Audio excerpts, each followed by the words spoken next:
Vinculado al tema de los contenidos, nosotros tenemos que conceptualizar algunos aspectos muy particulares. Por eso, fíjense que el texto de Xavier Roeger dice saberes, capacidades y competencias. Primero que nada, les quiero hacer esta primera aclaración. Las competencias, el enfoque basado en el desarrollo en las competencias es un enfoque que comenzó en la década del 90. No fue muy bien recibido en el ámbito educativo, por lo tanto se descartó. En los primeros años del 2000 se descartó porque venía de una tradición fuertemente laboral o empresarial. Pero en estos 20 años se ha modificado mucho el concepto inicial de competencia, por lo tanto el mundo a nivel internacional se está trabajando con este enfoque nuevamente, pero con una mirada muy diferente a la que se tenía de él en la década del 90. Para no asociar el término competencia con aquel modelo de la década del 90, un modelo fuertemente neoliberal, basado en la competitividad y con un modelo fuertemente empresarial, actualmente a esta palabra competencia o a este enfoque se lo reemplaza por el término desarrollo de capacidades, ¿sí?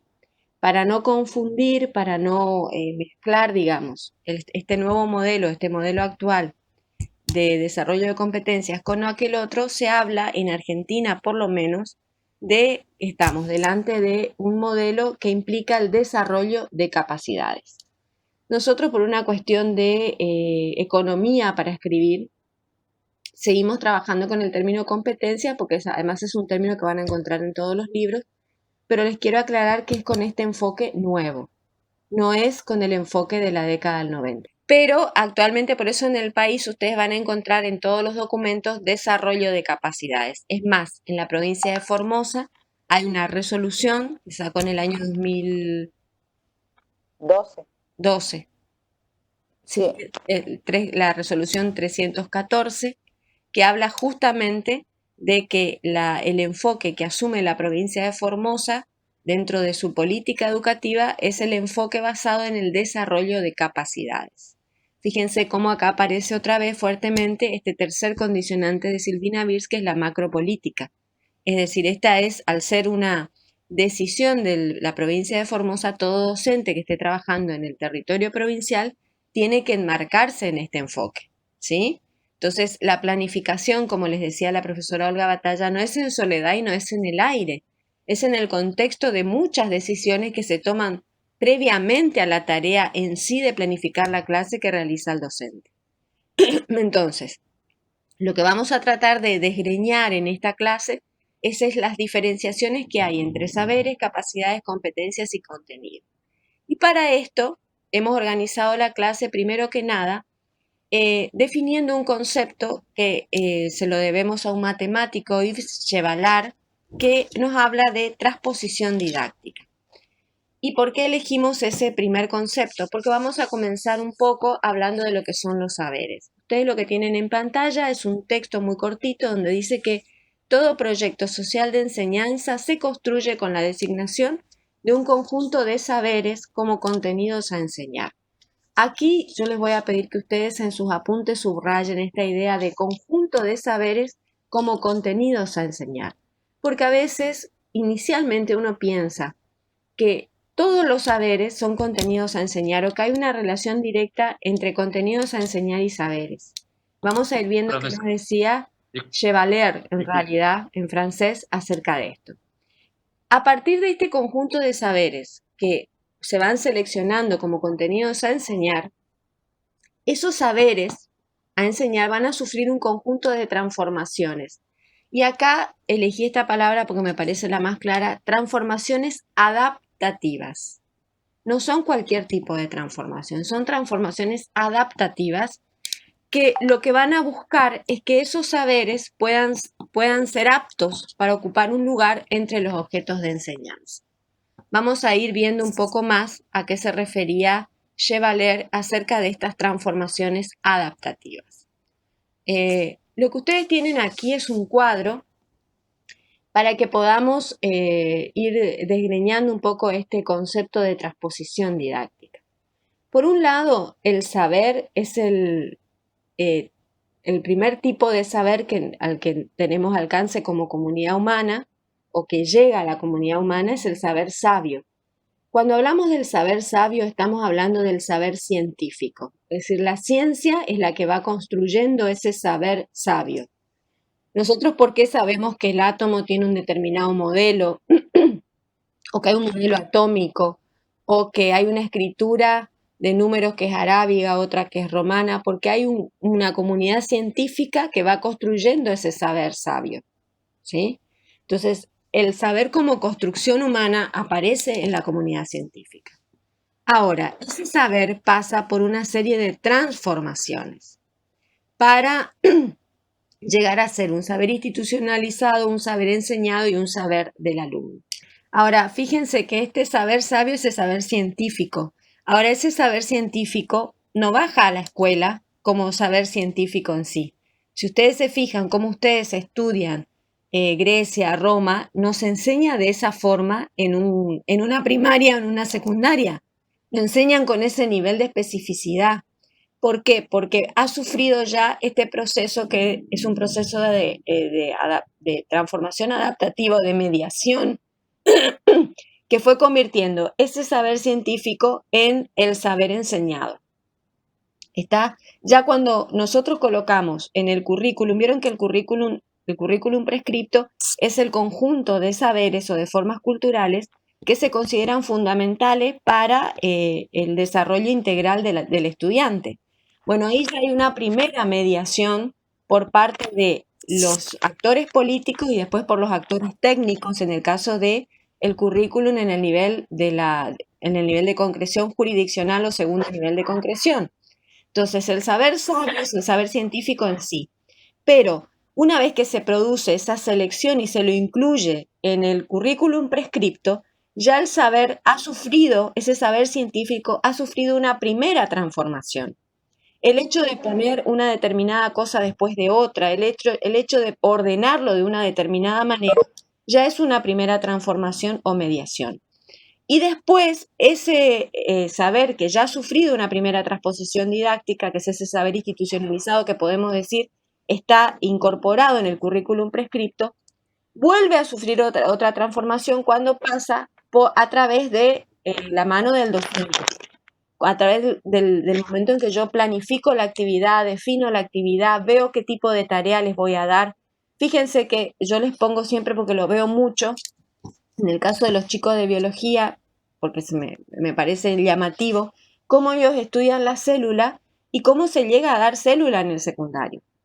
No es de la misma manera como ese saber científico a ese saber institucionalizado o ese saber que llega a ser enseñado.